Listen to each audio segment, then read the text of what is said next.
देखंतु देशर सर्वोच्च न्यायालय ये राय देइछंती टीईटी उपरे कि समस्त शिक्षक माने टीईटी करिवे।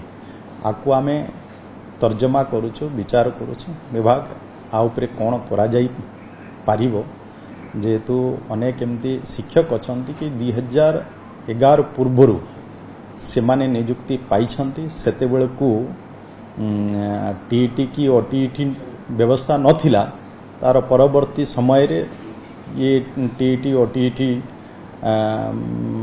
व्यवस्था हेची टीचर को ये करवा आवश्यकता अच्छी जदि शिक्षक नियुक्ति हेबे तो तेणु आमे आकु निश्चय आमे टिके देखुछु, आमे विचार करिवु कोन करा जाई पारिबो।